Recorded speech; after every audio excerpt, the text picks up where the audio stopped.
Hello, and thank you for joining me, Fiona Cincotta, Senior Market Analyst at City Index. I take a look at what's been moving the markets today and a look ahead to what we are watching tomorrow.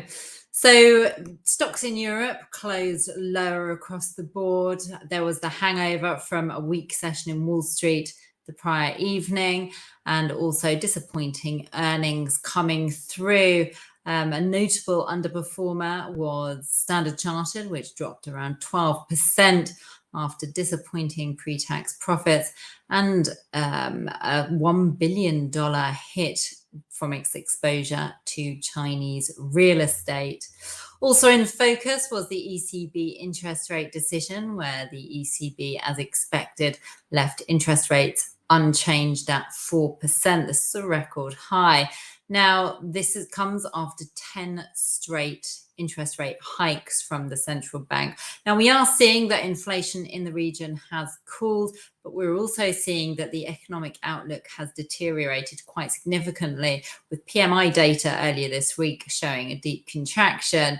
So with this in mind, but the fact that inflation is also still 2 times the ECB's target of 2%, the ECB are still cautious about where they'll be going. They've suggested that they will be keeping interest rates high, so around this level for longer, in order to bring inflation back to that 2% target. Now, obviously, I think what's quite interesting here is the difference, the divergence that we're seeing between the health of the Eurozone economy compared to this resilience that we're seeing in the US economy.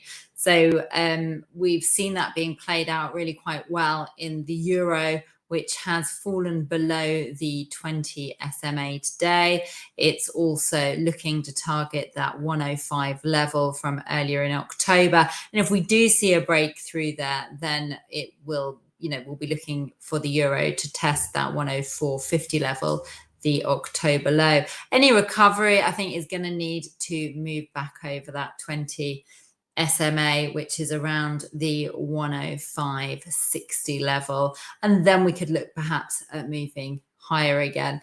Now, as I said, there is this vast difference between the health of the Eurozone economy and the health of the US economy. Now, the US economy, we saw GDP data come out today, and that was much stronger than expected at 4.9% annualized, up from 2.1% in the second quarter.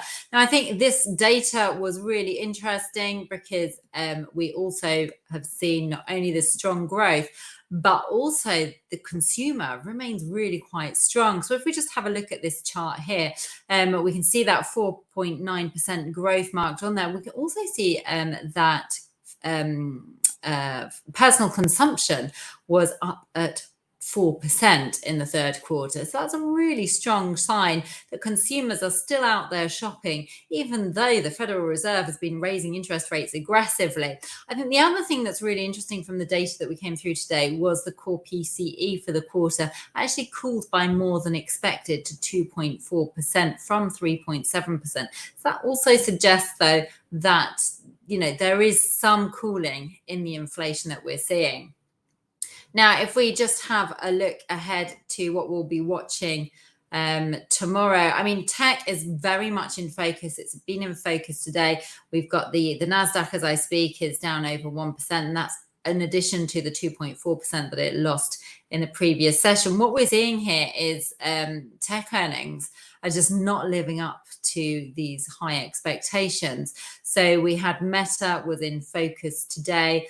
Meta, I mean, they beat as far as earnings and revenue were concerned. They beat expectations. However, forward guidance was a little bit concerning. There are some concerns about softer advertising revenue in the current quarter.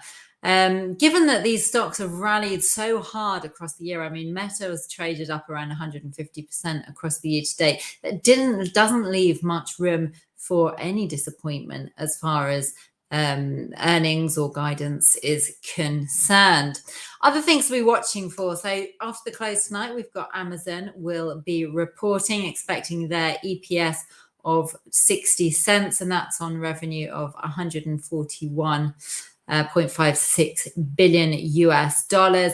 Again, after we've had so much disappointment from Meta today, previously we had disappointment from Alphabet as well. There are concerns that this might feed through to Amazon as well, and the stock is trading lower as we speak. Also tomorrow we've got banks, UK banks, NatWest, the final of the big UK banks to report. Pre-tax profit expected to come in at 1.36 billion. That's up significantly from 1.09 billion a year earlier. But I think the big focus for us is going to be on US core PCE. That's the Fed's preferred gauge for inflation, and that's expected to cool to 3.7% in September, down from 3.9%. So it's trending in the right direction, which is what the Fed will want to be seeing ahead of next week's Federal Reserve interest rate decision. Also, Michigan sentiment is supposed to be cooling to 63 from 68.1. Now, I think just as far as charts are concerned, one to be watching quite closely is the Nasdaq. As I said, we've seen here that the price has broken down some key levels. It's approaching that 200 SMA, and I think that it's been trading above that 200 SMA for quite some time now, since February, really. So a breakdown there, I think, would be quite significant.